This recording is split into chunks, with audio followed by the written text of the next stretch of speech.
D742190023. Nama saya Vicky Saadatun Niswa, NIM D742190025. Nama saya Vanessa Della Eka Safitri, NIM D04219014. Pembelajaran Branner. Branner yang memiliki nama lengkap Jerome S. Branner, seorang ahli psikologi yang telah mempelopori aliran psikologi kognitif yang memberikan dorongan agar pendidikan lebih memberi perhatian pada pentingnya pengembangan berpikir. Dasar pemikiran teorinya memandang bahwa manusia sebagai pemroses, pemikir, dan pencipta informasi. Branner menyatakan bahwa belajar adalah suatu proses aktif yang memungkinkan manusia mendapatkan atau menemukan hal-hal baru di luar informasi yang telah diberikan kepada dirinya. 3 proses kognitif yang terjadi dalam belajar adalah yang pertama, yaitu proses perolehan informasi, dan yang kedua adalah proses mentransformasikan informasi yang telah diterima, dan yang ketiga adalah menguji relevansi dan ketepatan pengetahuan. Menurut Branner, belajar matematika adalah belajar mengenai konsep-konsep dan struktur-struktur matematika yang terdapat dalam materi yang sedang dipelajari, serta mencari hubungan antara konsep-konsep dan struktur-struktur matematika tersebut. Selanjutnya adalah teori belajar Branner. Ada 3, yang pertama yaitu model tahap enaktif, yang kedua model tahap ikonik, dan yang ketiga adalah model tahap simbolis. Yang pertama, model tahap enaktif. Pada pembelajaran ini, anak belajar dengan menggunakan benda konkret atau nyata, atau dengan menggunakan situasi yang nyata. Dan yang kedua yaitu model tahap ikonik. Pada tahap ini, anak menggunakan pembelajaran diwujudkan dengan menggunakan bayangan visual, misalnya dengan menggunakan diagram, gambar, dan tabel. Dan yang ketiga adalah model tahap simbolis. Pada tahap ini, pembelajaran diwujudkan dengan menggunakan simbol abstrak atau simbol-simbol verbal, misalnya huruf, simbol matematika, atau simbol-simbol yang lainnya. Menjelaskan 4 teorema atau dalil yang berkaitan dengan pengajaran matematika. Untuk dalil yang pertama yaitu dalil konstruksi atau penyusunan. Yang dimaksud dengan dalil konstruksi ini yaitu sebelum pembelajaran, seorang guru itu menyusun pembelajarannya itu akan dimodel seperti apa. Akan tetapi siswa itu akan lebih mudah jika siswa itu menyusunnya itu dengan sendirinya gitu. Yang kedua yakni dalil notasi. Dalil notasi yaitu dalam pembelajaran kita itu menggunakan simbol-simbol supaya pembelajaran itu lebih mudah untuk dipahami. Kemudian yang ketiga yakni dalil kekontrasan dan variasi. Pembelajaran ini dalam suatu bab itu dikontraskan dengan bab-bab yang lain, kemudian itu dibuat variasi sehingga pembelajaran itu menarik dan membuat anak menjadi paham. Untuk yang keempat yaitu dalil konektivitas atau pengaitan, yaitu pembelajaran itu dikaitkan dengan sesuatu, dikaitkan dengan lingkungan, dikaitkan dengan suatu hal yang ada hubungannya dengan pembelajaran itu sehingga mudah untuk dipahami. Selanjutnya, metode yang digunakan Branner yaitu metode penemuan, yaitu metode discovery learning. Di mana discovery learning ini siswa itu dituntut untuk lebih aktif dalam pembelajaran, dan itu menjadikan siswa itu lebih mandiri. Namun guru juga ikut berpartisipasi. Guru di situ berfungsi untuk menuntun, membimbing. Selanjutnya, manfaat dari pembelajaran dengan metode penemuan. Yang pertama yaitu belajar penemuan itu dapat digunakan untuk menguji apakah belajar itu sudah bermakna. Yang kedua yaitu pengetahuan yang diperoleh siswa akan yang tertinggal lama dan mudah diingat.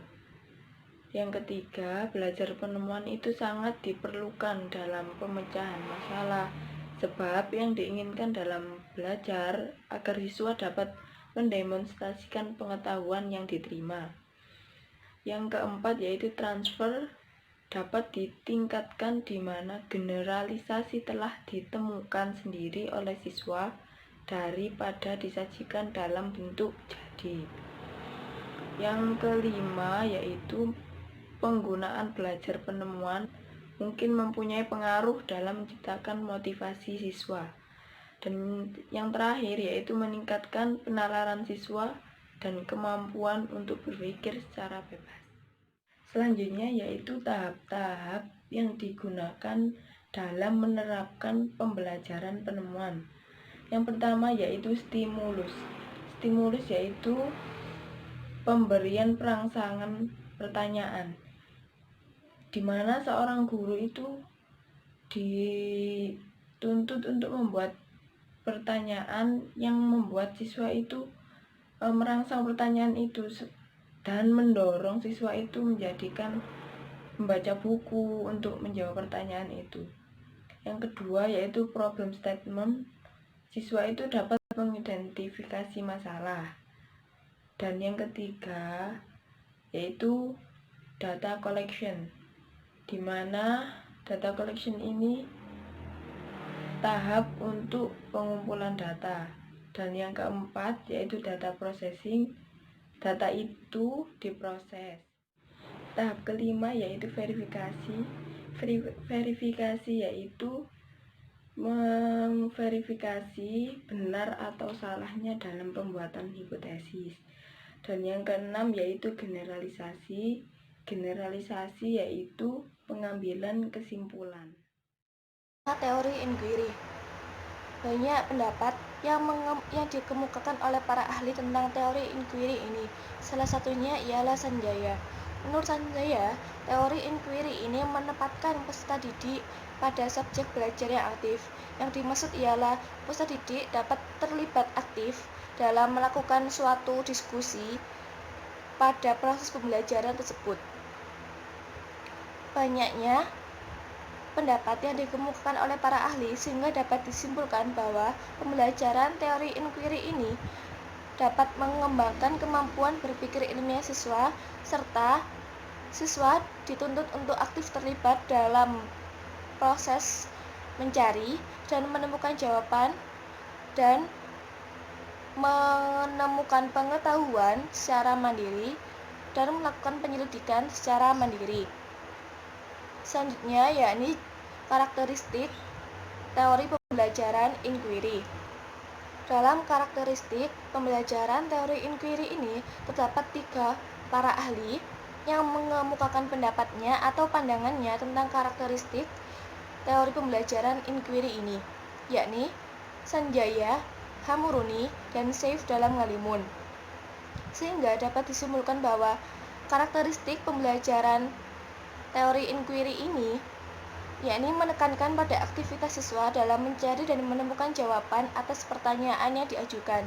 Selain itu, teori inquiry ini juga bersifat terbuka karena dapat menerima pemikiran-pemikiran siswa seperti halnya pada proses tanya jawab. Jenis-jenis pembelajaran inquiry. Tidak hanya siswa yang memiliki peran penting pada teori pembelajaran ini, namun guru juga memiliki peran sebagai fasilitator dan motivator pada pembelajaran yang menggunakan teori ini di kelas. Untuk jenis-jenis pembelajaran inquiry, menurut Hamia dan Jauhar terdapat 3 jenis pembelajaran inquiry. Yang pertama, inquiry terpimpin atau terbimbing. Yang kedua, inquiry bebas. Yang ketiga, inquiry bebas yang dimodifikasi.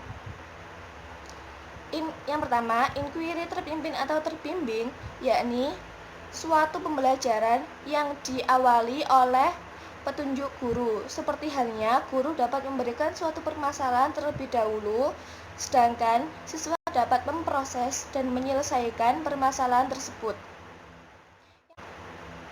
Yang kedua, inquiry bebas, yakni siswa diberikan kebebasan untuk menentukan atau mencari permasalahan.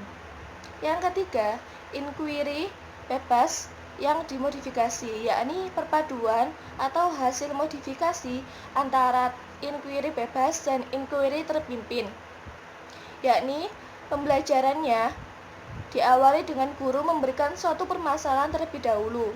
Namun, suatu permasalahan yang diberikan oleh guru tersebut harus sesuai atau berdasarkan dengan teori yang telah dipahami oleh siswa, sehingga siswa tetap memperoleh pengetahuan atau bimbingan atau arahan dari guru tersebut. Sekian dari kelompok kami. Apabila terdapat kesalahan kata-kata atau tingkah laku, kami mohon maaf yang sebesar-besarnya. Wassalamualaikum warahmatullahi wabarakatuh.